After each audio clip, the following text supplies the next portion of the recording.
irmãos. Louvamos a Deus, mais uma oportunidade de estudarmos juntos a nossa lição da Escola Bíblica Dominical. Vamos estudar hoje a lição número 10, que tem por título O Senhor Jesus Cura Hoje. Continuando o estudo sobre o verdadeiro pentecostalismo, a atualidade da doutrina bíblica sobre a atuação do Espírito Santo. Revista essa comentada pelo pastor Ezequias Soares.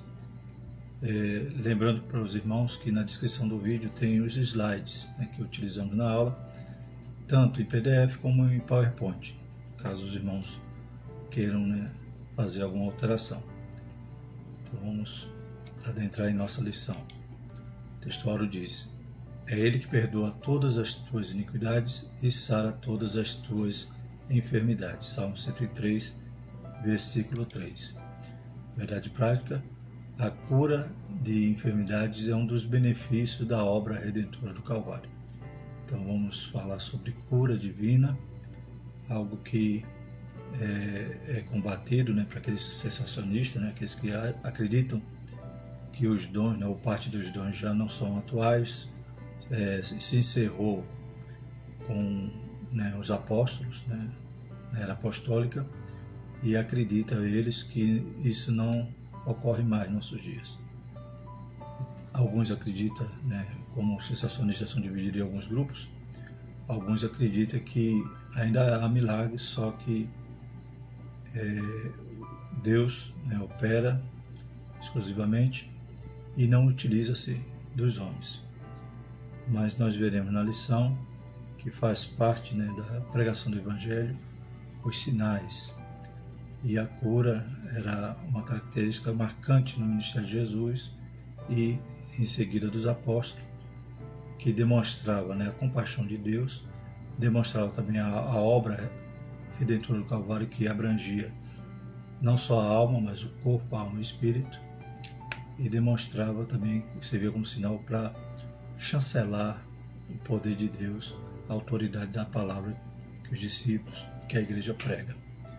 No comentário da Bíblia do Estudo Pentecostal diz o seguinte: a morte expiatória de Cristo foi um ato perfeito e suficiente para a redenção do ser humano total, espírito, alma e corpo. Assim como o pecado e a enfermidade são os gigantes gêmeos destinados por Satanás para destruir o ser humano, assim também o perdão e a cura divina vêm juntos como bênçãos irmanadas, destinadas por Deus para nos redimir e nos dar saúde. Então veremos essas verdades que cremos e pregamos, e acreditar que Jesus não cura mais hoje, é acreditar que Jesus mudou, mas a Bíblia fala que Jesus é o mesmo ontem, hoje e eternamente, e não há nenhuma base bíblica para demonstrar que os dons cessaram no Novo Testamento, na conclusão do Novo Testamento. Então veremos aqui a nossa leitura diária, na segunda Êxodo 15, 26, a cura de enfermidade é uma promessa de Deus desde o Antigo Testamento. Terça Mateus 10, 8, o Senhor Jesus nos deu poder para curar enfermos. Quarta Marcos 6, 13, os discípulos de Jesus ungiam os enfermos com óleo e os curavam. Quinta Marcos 16, 15 a 20, a cura de enfermos acompanha a pregação do Evangelho. Sexta, 1 Coríntios 12, 9, os dons de curar estão entre os dons espirituais e por isso são atuais. Sábado, Tiago 5, 14 a 16, ungir os enfermos para trazer a cura é uma prática atual. Leitura em classe está em Isaías 53, de 4 a 6 e Mateus 8, versos 16 a 17. Passamos a leitura. Isaías 53, 4. Verdadeiramente Ele tomou sobre si as nossas enfermidades e as nossas dores levou sobre si. E nós o reputamos por aflito, ferido de Deus e oprimido. Mas Ele foi ferido pelas nossas transgressões e moído pelas nossas iniquidades. O castigo que nos traz a paz estava sobre Ele, pelas suas pisaduras fomos sarados. Todos nós andamos desgarrados como ovelhas, cada um se desviava pelo seu caminho. Mas o Senhor fez cair sobre Ele a iniquidade de nós todos. Mateus 8, verso 16, e chegada a tarde, trouxeram-lhe muitos endemoniados, e ele com a sua palavra expulsou deles os espíritos e curou todos os que estavam enfermos, para que se cumprisse o que fora dito pelo profeta Isaías, que diz: Ele tomou sobre si as nossas enfermidades e levou as nossas doenças. O objetivo da nossa lição é esclarecer que a cura divina acontece hoje. Então, faz parte daquilo que o movimento pentecostal prega e crê, que Deus continua curando, que Jesus continua curando hoje. Então, é algo que, como já estudamos em lição passada, o certo pastor disse que cada culto pentecostal nós estamos ali na expectativa de milagres. Então, não é algo incomum acontecer milagre no meio da igreja, no meio de um culto pentecostal. Então, nós já estamos ali, já temos essa expectativa, e Deus continua operando maravilha no nosso meio. O objetivo específico, cada tópico da lição vai nos trazer o seguinte: conceituar a cura divina na Bíblia, pontuar a cura divina como parte da salvação, refletir sobre a cura divina e os desafios atuais. Então a gente veremos que é uma bênção, que caminha junto, bênção irmanada, como diz lá no comentário da Bíblia do Instituto Pentecostal. Então, embora seja uma bênção que caminhe junto com a salvação, e sabemos que a cura, ela está na mão de Deus, porque Ele é soberano. Texto muito maravilhoso é quando aquele paralítico chega até Jesus e disse: Senhor, se tu queres, pode me tornar limpo. Então aquele paralítico, ele teve uma revelação tremenda ali, ele compreendeu ali que cabia, a sua cura estava, na vontade de Deus. Ele entregou, a sua vida ali, entregou aquela causa, aquela necessidade dele diante, da soberania de Deus. Se queres, pode me curar. Se queres, pode me tornar limpo. Então ele sabia que Deus tinha poder para fazer e que Deus era soberano. Então, essa bênção nós vamos detalhar durante a lição, que ela é bênção oriunda, a partir da expiação que Jesus fez por nós ali na cruz, e mais depende da soberania de Deus. Interagindo com o professor, a mensagem sobre a cura divina é uma doutrina importante pregada pelos pentecostais. É a percepção de que o Evangelho é pleno e diz respeito tanto à alma quanto ao corpo. Também lemos aqui numa revista, salvo engano, 2005, que falava também sobre esse tema, que diz o seguinte, lá no texto de Isaías 53, que trata-se da doutrina da expiação. A expiação, em suma, consiste na anulação da dívida gerada pelo pecado e na remoção e resgate do pecador do juízo do pecado e do seu domínio. Então, como o salário do pecado é a morte, e a partir do momento que o homem cai, que o homem peca, então o seu corpo é sujeito agora à corrupção. Ele é sujeito então a se degradar, a envelhecer, a ficar doente e a morrer. Então a expiação que Jesus ele faz ali na cruz, faz ali conforme Isaías 53, é plena, então ele nos salva por inteiro. Hoje ele opera a cura na nossa vida, no corpo físico, mas um dia ele vai glorificar esse corpo. Louvado seja o nome do Senhor. Então esse é o nosso alvo, quando encontrarmos com Jesus já no corpo transformado, porque o Senhor não veio salvar só a nossa alma. Para isso a Bíblia nos diz, em Tessalonicenses, que aqueles que dormiram serão ressuscitados, transformados, e aqueles que estiverem vivos serão também transformados e encontrarão com o Senhor nos ares. Então percebemos que a nossa salvação é plena e a obra do Senhor é eficaz e plena. A igreja antiga esperava que essa realidade acontecesse enquanto se proclamava a mensagem de salvação. Assim como Jesus curou no passado, ele continua a fazer atualmente. Nosso Senhor sentia-se compelido a curar pessoas. Sua compaixão era visível quando se relacionava com os doentes. Então sabemos que o Senhor Jesus demonstrava o seu poder através desses sinais, E esses sinais que ele fazia, essa cura que ele curava muitos enfermos, libertava aqueles oprimidos, não era para publicidade. Pelo contrário, muitas das vezes a gente lê o texto bíblico dizendo Jesus pedindo para aquela pessoa não conte para ninguém. Então não era como hoje, que infelizmente, né, igrejas não essas pentecostais clássicas, né, da qual fazemos parte, mas os neopentecostais infelizmente usam cura como uma mercadoria. Que Deus tenha misericórdia de nós, né? E que nós continuemos crendo no poder de Deus, né? A gente tem exemplos, 1000 testemunhos inúmeros, e nós sabemos que o Senhor Jesus cura, né? Eu, você, podemos testificar a este respeito. Glórias a Jesus. Introdução. Assim como Jesus fez no passado, ele deseja atualmente curar e libertar os enfermos e oprimidos. Ele demonstrou misericórdia e compaixão ao tomar sobre si as nossas enfermidades e dores. E assim também ele fazia quando ouvia um enfermo, alguém sofrendo, ele se movia de íntima compaixão, algo que nós também devemos ter, né, e orar por aqueles que estão padecendo alguma enfermidade.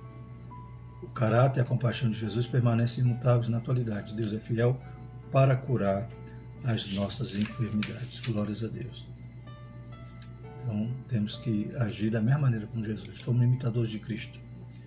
Glórias a Deus. E Ele nos dá autoridade e nos dá, né, mandamentos para que também façamos da mesma maneira. Glória a Jesus. Então, o Evangelho é um Evangelho de poder. Como Paulo dizia, que não era apenas, né, filosofias vãs, aquilo que pregava, mas ele pregava com poder. O primeiro tópico da nossa lição fala sobre a cura divina na Bíblia. A cura divina na Bíblia tem a ver com a saúde pública no Antigo Testamento, a prevenção de doenças como uma orientação bíblica e as curas de Jesus no Novo Testamento. Então vamos ver na Bíblia falando sobre esse assunto desde o Antigo Testamento. Primeiro subtópico, a saúde pública no Antigo Testamento. Em Israel, a saúde era uma promessa de Deus, mas o povo tinha que fazer a sua parte. Deus garantiu a saúde dos filhos de Israel desde que eles cumprissem os termos do Pacto do Sinai.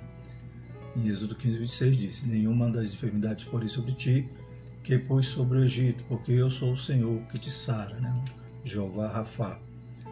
Então, havia, né, em relação à aliança, as bênçãos que o povo estava, né, debaixo. A partir do momento que obedecesse, né, todo o pacto, toda a aliança, né, então eles tinham essa promessa de saúde, tinha a promessa de não cair sobre ele nenhuma praga daquelas que Deus, né, lançou ali sobre o Egito, bastando que eles obedecessem. A gente vai ver que em situações, principalmente ali no deserto, por exemplo, o povo desobedece e padece, né, sofre ali de pragas, de enfermidades, mas eles tinham essa garantia de saúde caso permanecesse na obediência.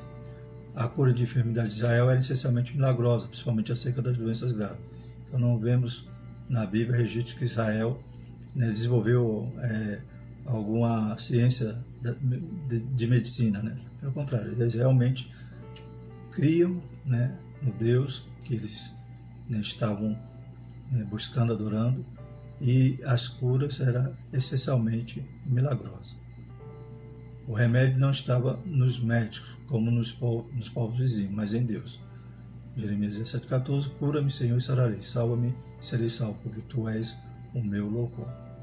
Então a gente vai ver que em outras nações havia já desenvolvimento de alguma ciência desse aspecto medicinal. Mas Israel era realmente dependente de Deus. E nós vemos, né, muitas curas, né, registradas na Bíblia. Né? A gente vê a cura do rei Ezequias, né? Então a gente vê que Naamã e outros milagres que o Senhor operou ali em doenças incuráveis, né? A prevenção de doenças é bíblica. Então a prevenção de doenças é bíblica. Nós vivemos hoje em uma época de pandemia, a gente sabe que a maior arma que temos é a prevenção. Tentar, como todas as recomendações, né, da saúde, evitar aglomeração, higienizar. Então a gente sabe que isso ficou bem, né, patente nos nossos dias. Mas isso é bíblico. Deus já tinha dado orientações, e interessante que na lei havia inúmeros preceitos, né, que aparentemente era só ritualístico, né, mas muitas das vezes Deus estava cuidando ali da saúde do povo. A alimentação, os alimentos que eram proibidos, conforme alguns estudiosos dizem que, por exemplo, o porco na época provocava inúmeras enfermidades. Então, muitos alimentos que eram proibidos para Israel comer era nesse sentido também de prevenção daquelas doenças que era comum nas outras nações. A gente vê preceitos até sanitários. Deus então cuidou do povo, era uma nação que saía escrava do Egito e Deus formou uma nação no meio do deserto. É um mistério tremendo. E a lei era o aio, A Bíblia diz que é o aio, era a babá do povo. E tinha preceitos ali para realmente prevenir doenças. Alguns preceitos no Levítico 15, que vai falar sobre impureza, sobre os fluxos de sangue, toda aquela... Além de ter o sentido de purificação, de ritual, tinha também o sentido sanitário, sentido de saúde. A lei de Moisés instruiu o povo sobre o padrão de higiene, Levítico 15, os preceitos dietéticos, no capítulo 17. Embora a parte da purificação fosse cerimonial, o objetivo principal era a saúde da população. Então, tudo era Deus cuidando ali do povo de maneira zelosa e especial. Até a circuncisão. A circuncisão, embora tinha o objetivo de ser a marca, ser o selo ali do israelita de que ele pertencia a Deus, também gerava saúde para eles. Em pesquisas recentes, vê que Israel é o país que tem menos índice de câncer no colo do útero. Então havia essa prática dessa higiene, aquela marca que Deus exigia que todo homem israelita tivesse, também gerava saúde. Louvado seja o nome do Senhor. Então é tremendo. A lei de Deus não era algo debalde, cada item tinha um propósito específico. Embora a gente vai ver que nos dias de Jesus eles cuidavam desses preceitos como se fossem para a salvação, mas a lei tinha também esse aspecto de saúde, de prevenção de doenças. A religião, nesse caso, se constitui um veículo eficaz para a conscientização coletiva.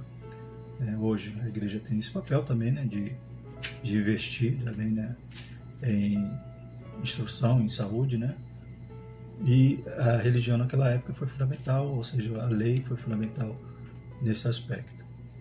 Imagine hoje se no Novo Testamento tivéssemos preceitos também de prevenção de doenças. Não precisa mais, porque hoje a lei é escrita em nossos corações. Hoje não precisamos de preceitos, porque talvez os homens iam confundir de novo e iam pensar que aquela lei, aquele legalismo era necessário para se salvar.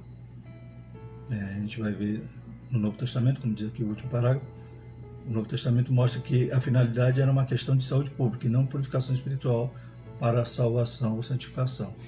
Então a gente vê que no Novo Testamento eles usavam a lei assim, ao pé da letra, mas sem entender o significado real, o que Deus, da forma como Deus cuidou deles, da forma como Deus tinha aqueles preceitos legais no sentido de prevenir doenças para o povo. Então Deus curava, Deus operava milagre, glórias a Deus, mas Deus também deixou preceitos para que o povo se cuidasse. E isso também é um princípio para nós, que também nós não precisamos estar na Bíblia, no Novo Testamento, digamos, já pensou lá no Novo Testamento, Jesus ou o apóstolo Paulo dizendo, irmãos, vocês que são diabéticos não comem açúcar. Então, talvez alguém ia ser mais obediente se estivesse lá, mas nós não vivemos no legalismo. Então isso nós já sabemos, a Bíblia diz, todas as coisas me são lícitas, mas nem todas me convém. Todas as coisas me são lícitas, mas não vou me deixar dominar por nenhuma delas. Então eu já tenho a mente de Cristo para ver o que me faz mal e o que está prejudicando o templo do Espírito Santo, que é o nosso corpo. Então vemos aqui em Mateus 15, versículos 2 e 3, é o seguinte: porque transgride os teus discípulos a tradição dos anciões, pois não lavam as mãos quando comem pão. Aí ele, porém, respondendo, disse: por que transgrides vós também o mandamento de Deus pela vossa tradição?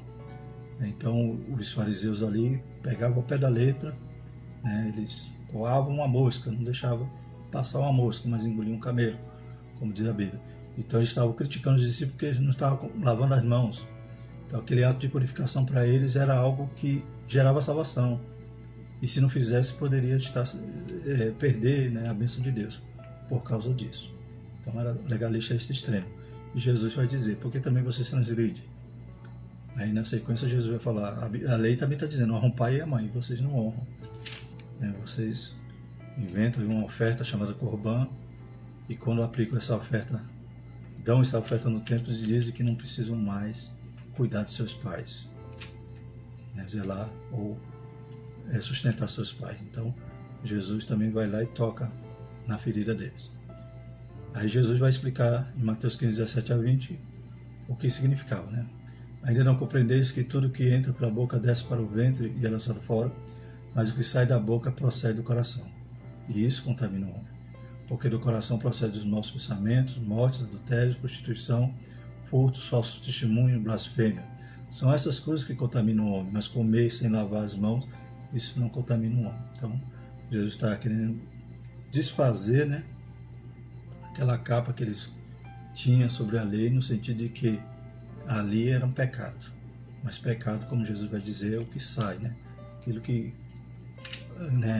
procede, aquilo que contamina o homem quando estamos com os pensamentos maus, quando estamos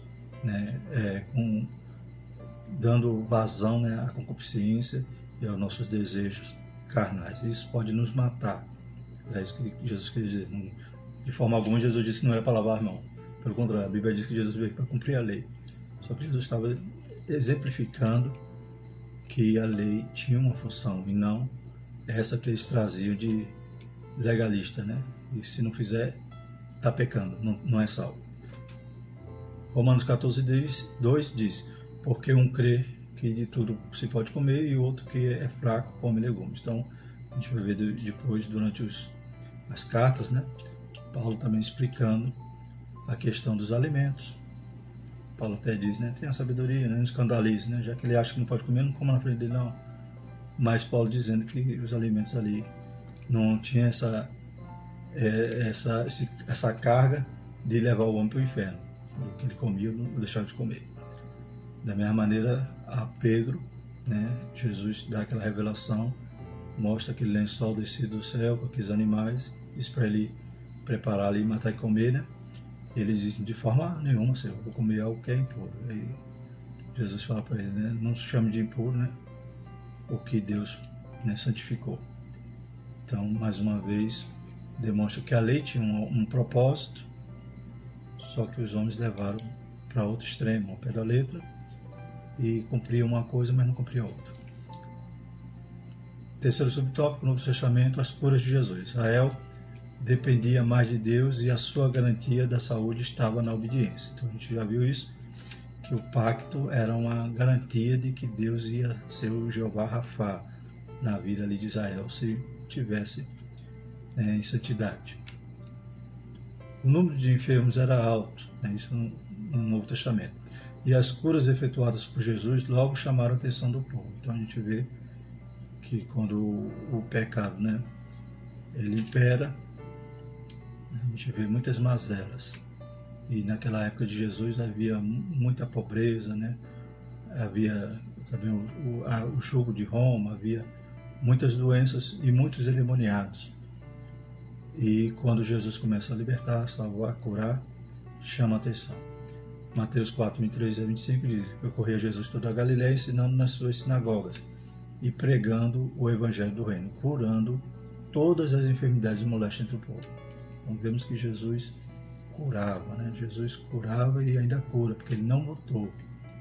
O mesmo evangelho que Jesus pregou, ensinou os discípulos, é esse que ele nos ordena a pregar, ir por todo mundo e pregar o evangelho. Esse evangelho vem acompanhado de poder.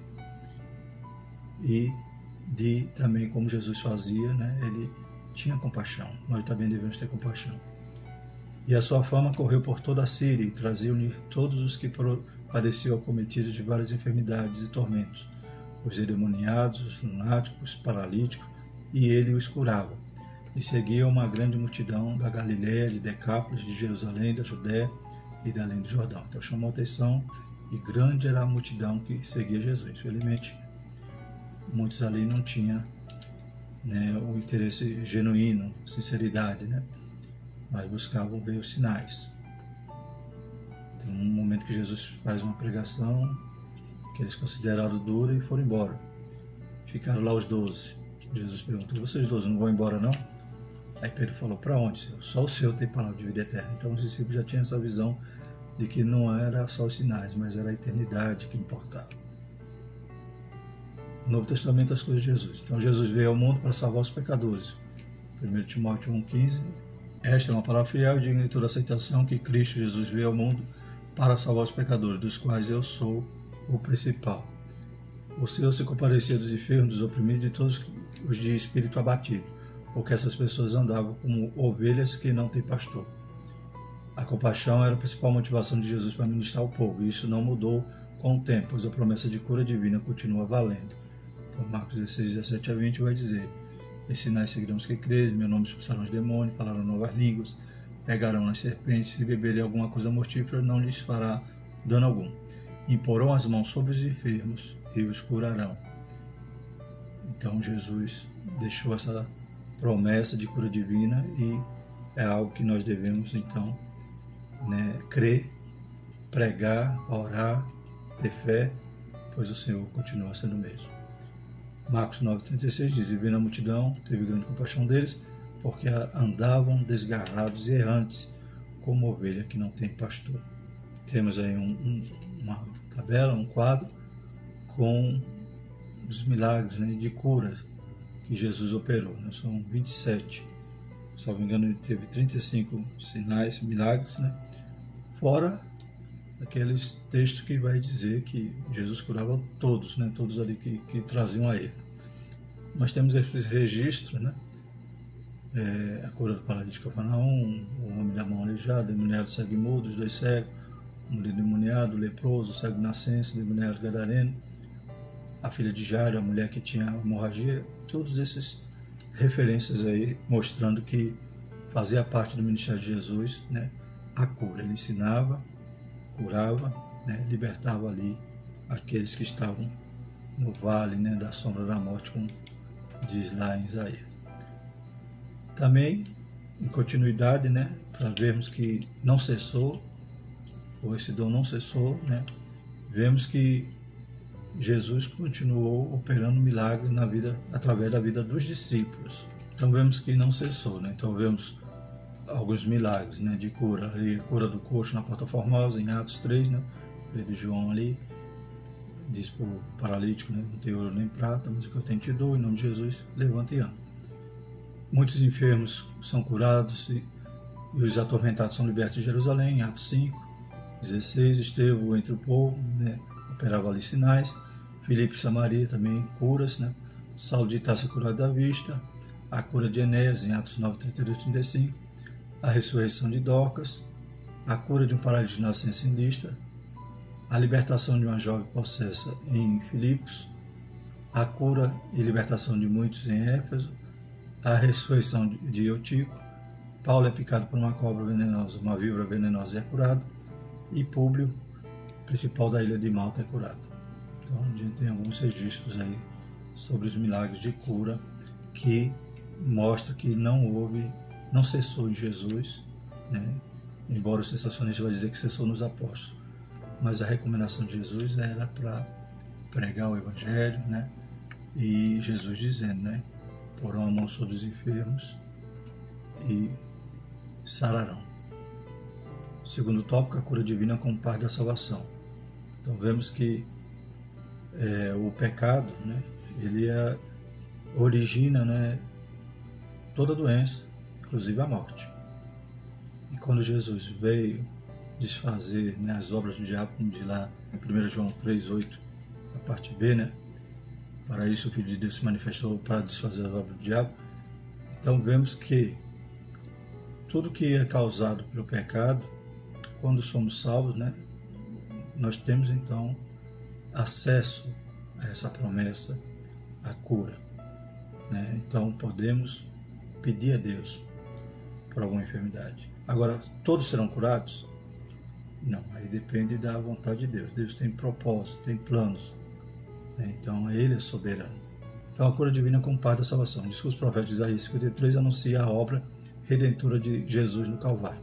Encontramos alguns detalhes dessa palavra profética no Novo Testamento que mostram com clareza que a salvação e a cura divina caminham juntas.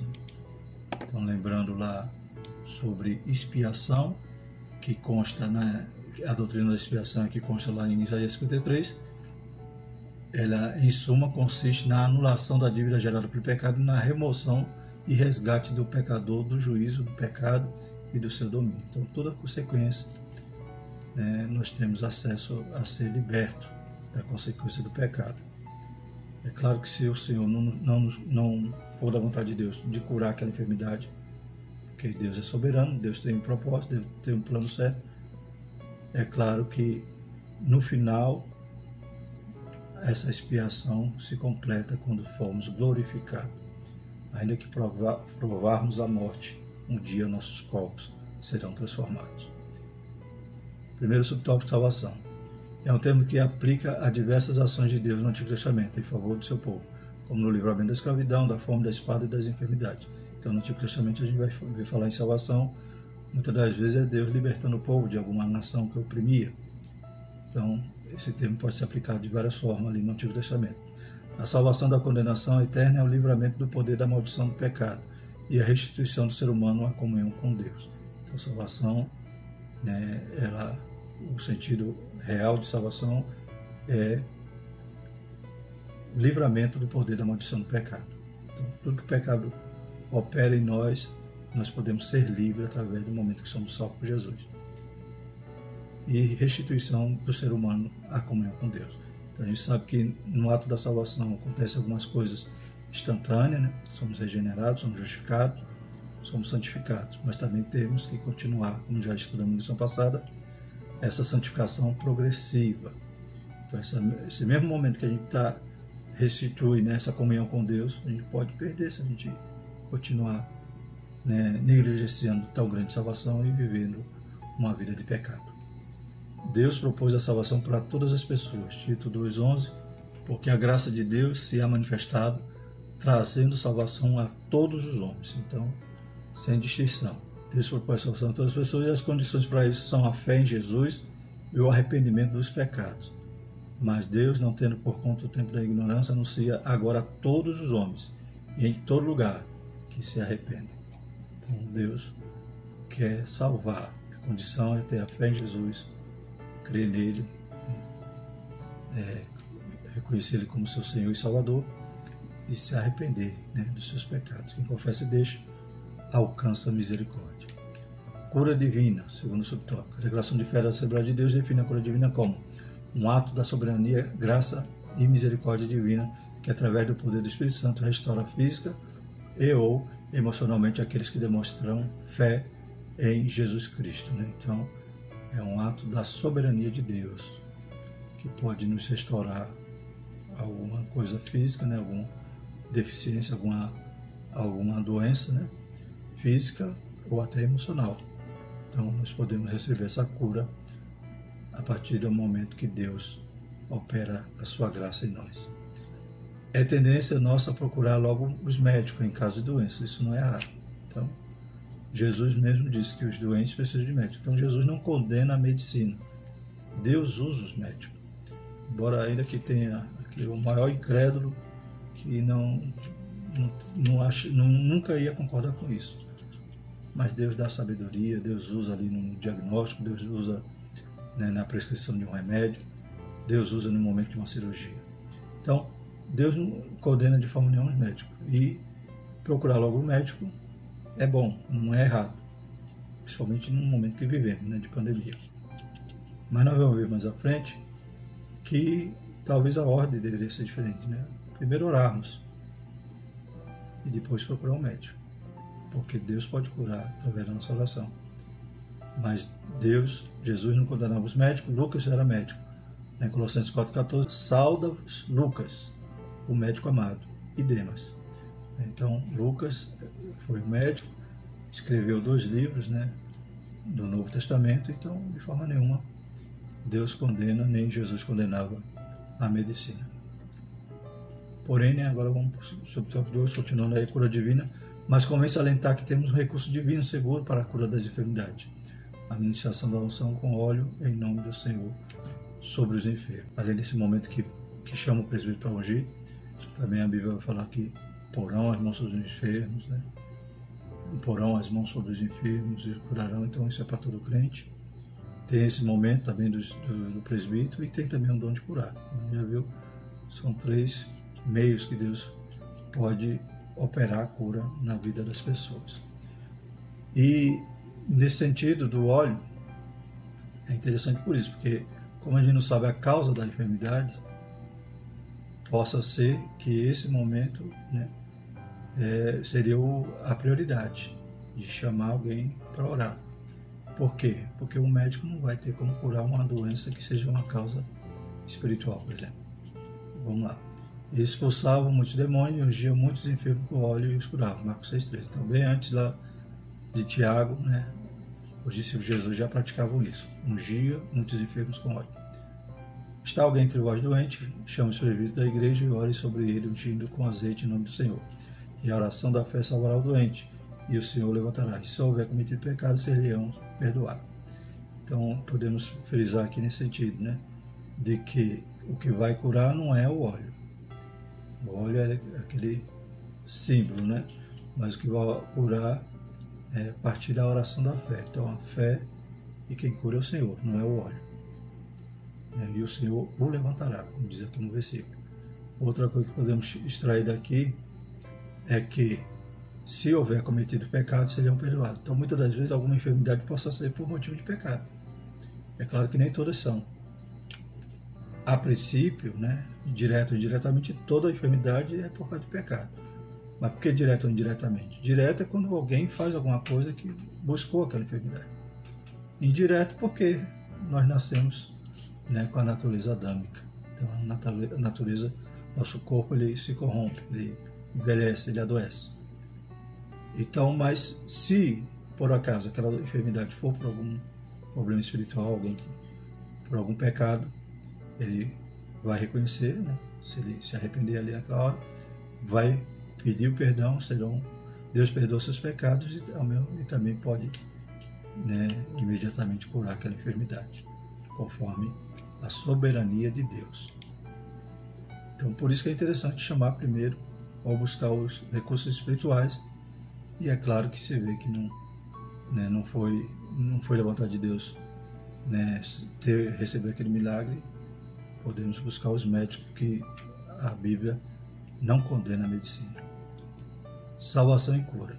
A obra de Jesus é completa, a expiação no Calvário resulta na nossa redenção e alcança também a cura do corpo físico. Então nós, a partir do momento que somos salvos, nós temos, né, acesso a essa promessa de cura, conforme Isaías 53:4. Levando ele mesmo em seu corpo os nossos pecados sobre o madeiro, para que, mortos para os pecados, pudéssemos viver para a justiça. E pelas suas feridas foste sarado. 1 Pedro 2:24 cita então o texto lá de Isaías. Desde o Antigo Testamento que a salvação e a cura andam juntas. Lá em Jeremias 17:14, né, está lá, né, cura-me, isso aí, curado, né, salva-me. Então, já lemos essa referência. A cura espiritual geralmente precede a cura física. E é ele que perdoa todas as suas iniquidades e sara todas as enfermidades. Salmo 103:3. Então, Jesus, ele quer nos curar, mas o principal é o espiritual, né? Ao paralítico, né, Jesus disse o quê? Aquele paralítico de Cafarnaum: perdoados estão seus pecados, porque era o principal ali. Aí aquelas pessoas começaram a razoar e nos seus corações dizendo: quem é esse que tem autoridade de perdoar pecado? Aí Jesus disse: é mais fácil dizer perdoaste um pecado ou paralítico pega a tua cama e anda? Então, para que vocês saibam, né, que eu sou filho de Deus, aí Jesus dá a ordem, né? E o paralítico então é curado. Então, primeiramente, o objetivo principal é a cura espiritual, né? É o pecado, né? O Senhor quer lavar-nos, purificar-nos, quer nos salvar. Então, ela precede a cura física. E se a cura física vier, glória a Deus. Se não vier, glória a Deus também. Se ele fizer, é Deus. Se não fizer, continua sendo Deus. Então, vemos aí que citamos agora a cura do paralítico de Cafarnaum e passagens paralelas nos evangelhos sinóticos revelam essa verdade. A vontade de Deus é, portanto, curar tanto a alma como o corpo, né? Então, Jesus, vendo a fé deles, disse ao paralítico: filho, tem bom ânimo, perdoados te são os teus pecados. Glórias a Deus. Isaías 53, 3 e 4. O quarto subtópico. O Novo Testamento interpreta Isaías 53 como uma provisão de Deus em Cristo para a cura física e espiritual, né? Então, vamos ver essa hermenêutica aí, a Bíblia explicando a Bíblia. O Evangelho de Mateus aplica a palavra: ele tomou sobre si a nossa enfermidade e as nossas dores levou para si, Isaías 53, 4, ao ministério de cura do Senhor Jesus. Então, está aí Mateus 8, 16, 17. E chegada a tarde, trouxeram-lhe muitos endemoniados, e ele, com a sua palavra, expulsou deles os espíritos e curou todos os que estavam enfermos, para que se cumprisse o que fora dito pelo profeta Isaías, que diz: ele tomou sobre si as nossas enfermidades e levou as nossas doenças. Então, podemos interpretar que Isaías 53, 3 e 4 não fala só sobre o pecado, mas fala também, né, literalmente sobre enfermidades. Então, a Bíblia, explicando a Bíblia. O verbo sarar, pelas suas pisaduras fomos sarados, indica a cura física. Isso está muito claro nas inúmeras curas físicas de enfermos efetuadas por Jesus. Então, Jesus veio para desfazer as obras do diabo. Jesus veio para desfazer o efeito do pecado na nossa vida e nos curar, né? Demonstra o poder de Deus, é um sinal de que o Senhor tem poder de tudo. O Senhor, não há doença que o Senhor não possa curar.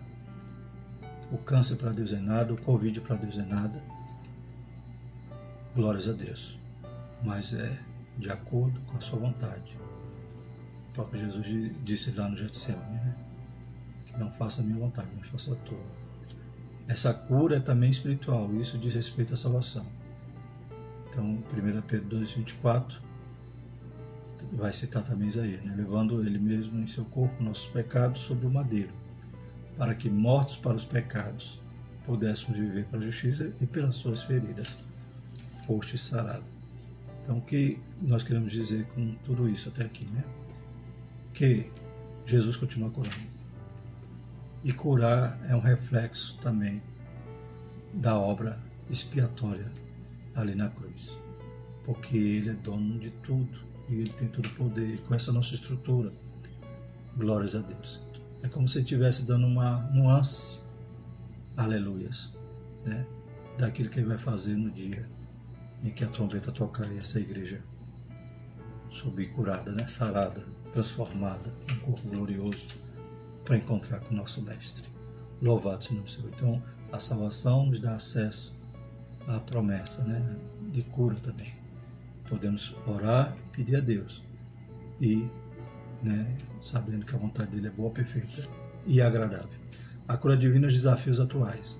Os desafios atuais são diversos, dentre eles saber sobre a natureza da enfermidade, se o problema é físico, espiritual, e ter o discernimento sobre a vontade de Deus, né? Então temos que saber que é Ele que faz, é Ele que cura, né? Ele usa uma criança que vai orar para a mãe e a mãe vai sarar, louvado seja o nome do Senhor, né? Então Deus faz como quer, usa quem quer e quando quer. As doenças. Primeiro subtópico. As enfermidades são uma das causas de maior sofrimento ao ser humano.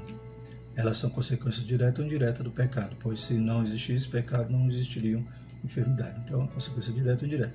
Não quer dizer aqui que toda doença é pecado, mas quer dizer que a doença só existe por causa do pecado que entrou no mundo. Mas vamos ver agora, né, os motivos que pode ocorrer essa enfermidade. Mas isso não significa que todos os enfermos estejam em pecado, né? Há enfermidades que são consequências diretas do pecado, né? João 5,14, né, está aí embaixo. Depois Jesus encontrou no templo e disse: eis que estás são, não peques mais para que te não suceda alguma coisa pior. Então Jesus, então, ele vai encontrar aquele paralítico que ele curou ali do tanque de Betesda, aquele que havia 38 anos que parecia ali paralítico. E quando Jesus encontra ele depois no templo, ele dá essa recomendação a ele para não pecar mais, para que não acontecesse algo pior. Então, entende-se que o que ele padecia ali era a causa de algum pecado dele. Então, há enfermidade nesse sentido. Muitas das vezes a gente envereda por lugares ou caminhos que não deveríamos percorrer, né? Até mesmo algumas enfermidades que já possuímos, né? E não cuidamos, né? Hipertensão, diabetes. Então a gente sofre consequências.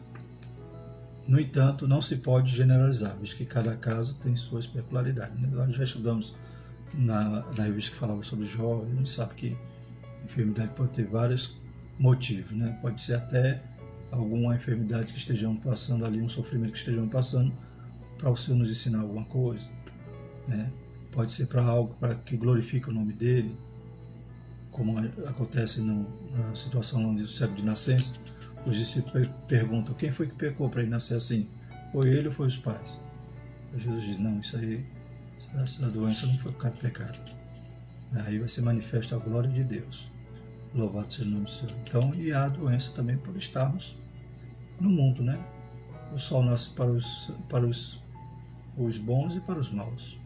Então, há uma calamidade hoje pública e podemos adoecer, podemos até morrer, né? Então, isso não significa que eu morri porque estava em pecado, não. Tem casos e tem casos, né? Então, é isso que a lição está nos trazendo. Aí vamos ver aqui alguns exemplos de homens de Deus que adoeceram, né? E, por exemplo, Paulo não obteve a cura. Grandes homens de Deus não conseguiram se livrar das doenças. Esse é um desafio, às vezes, fora da compreensão humana. O apóstolo Paulo tinha um espinho na carne e qualquer que seja a natureza desse problema era, sem dúvida, uma enfermidade, conforme Gálatas 4, 13 a 15. Vou fazer a leitura aqui na versão, nova versão transformadora, que diz assim: e certamente se lembram que eu estava doente quando lhe anunciei as boas novas pela primeira vez.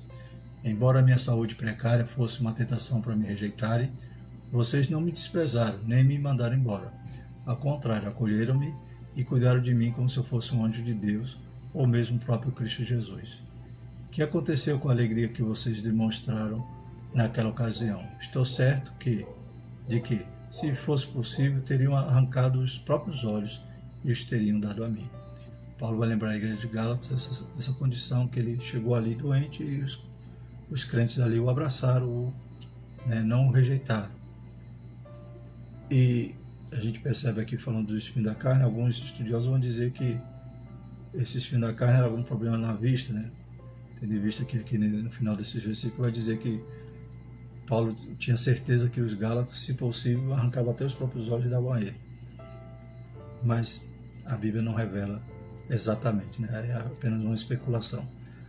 Então, mas Paulo tinha aquela doença, a Bíblia diz que ele orou por 3 vezes e Jesus disse que a graça dele o bastava.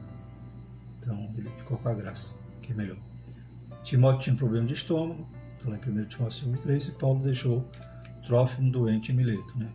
Lá em 2 Timóteo 4,20 diz: Erasto ficou em Corinto e deixei Trófimo doente em Mileto. Então a gente sabe que doença nós não somos isentos, né? Mas nós temos um Deus que cura. Podemos, né, clamar a Ele, né, fazer igual a Ezequias, né, virar o rosto para a parede, chorar muitíssimo.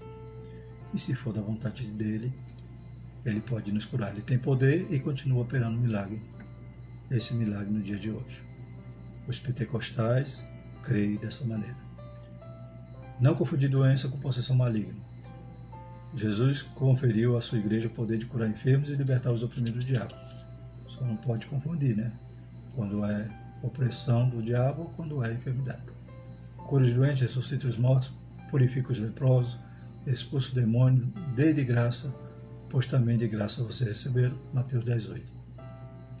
É dever nosso usar essa autoridade do nome de Jesus para diminuir o sofrimento humano. Então nós temos que ter compaixão, temos que estar pronto para orar, né? Para aqueles que pedem socorro, temos que ter, né, esse desejo de ver também as pessoas se livrando daquele sofrimento como Jesus tinha. Jesus tem saúde para dar a todos os enfermos, mas nem sempre compreendemos o plano de Deus para determinada pessoa. Então é claro que a gente pede, roga a Deus, impõe a mão, faz oração, aí depende de Deus. Nós somos os vasos de barro com um conteúdo excelente, que é o Espírito Santo de Deus. Duas coisas básicas devemos observar. Primeiro, se a enfermidade é opressão maligna ou uma questão médica, para não expulsar demônio onde não há demônio. Quantos, né, os mais antigos traduziam epilepsia por possessão demoníaca. E a gente sabe que não é, né? Possessão demoníaca é uma coisa, a doença epilepsia é outra. Então não podemos confundir, temos que ter discernimento para não machucar, como diz aqui, isso machuca as pessoas e não é tão incomum entre nós. Quer dizer que hoje ainda muitos fazem assim, mas que os abençoados estudantes de escola dominical, né, creio que não vão mais confundir. Pelo contrário, vão pedir a direção de Deus, o discernimento, e não, né, diagnosticar. Que Deus nos guarde, né? Segundo, entender que Jesus é Senhor e não servo. Outro ponto importante. Jesus não vai curar porque nós estamos mandando. Não temos nenhuma condição de mandar e nem podemos determinar, decretar nada. A gente tem que rogar, né? A gente tem que suplicar. Glórias a Deus. É Ele que faz a obra. Ele cura como quer e onde quer, de acordo com a sua vontade. Então, Mateus 6,10 diz: venha o teu reino, seja feita a tua vontade, tanto na terra como no céu. É a oração do Pai Nosso, né? E Hebreus 13,8, Jesus Cristo é o mesmo monte, hoje e eternamente. Glórias ao nosso Deus. Precisamos saber que a cura divina é real e atual. Além disso, devemos entender que o Senhor Jesus cura quando, como e onde quer, e não da maneira que às vezes pensamos, né? Segundo Reis 5:10 e 14, vai falar sobre a história ali de Naamã. Né? Naamã queria que o profeta saísse para fora, clamasse a Deus, colocasse a mão sobre ele ou a sua enfermidade e o purificasse ali. E o profeta então só dá o recado, né? Vai lá e mergulha 7 vezes no Rio Jordão. Ele ficou ali meio teimoso, mas recebeu um conselho sábio e foi. Então desceu e mergulhou no Jordão 7 vezes, conforme a palavra do homem de Deus. E a sua carne tornou como a carne de um menino e ficou purificado. Segundo Reis 5:14. Que Deus, que Jesus maravilhoso esse nosso, né? Como diz o corinho. Próxima lição, lição 11, compromissados com a evangelização.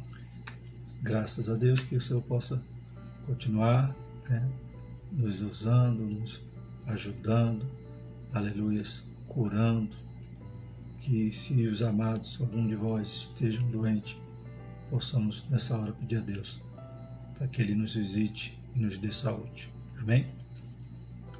Maravilhoso eterno Deus, cremos, Pai, no Teu poder, cremos, Senhor Jesus, que nenhuma enfermidade é nada, Pai. Pai, aleluia, nenhuma enfermidade pode resistir à autoridade que é no nome de Jesus. Se o Senhor quiser, Pai, o Senhor pode nos tornar limpo. Deus Santo, Deus Poderoso, te pedimos, Pai, visita aquele que está enfermo, aquele que está doente, aquele que está com Covid, Senhor. Aleluia, Senhor Jesus. Pai, aleluia, nós cremos no Teu poder, na Tua graça, na Tua misericórdia. Pai, faça conforme a Tua vontade, Senhor Jesus. Pai, faz um milagre e glorifica o Teu santo nome, para a glória do Teu nome. Amém. Por tudo isso dizemos que a graça do nosso Senhor Jesus Cristo, o amor de Deus e a consolação do Espírito Santo seja conosco, hoje e para sempre. Amém.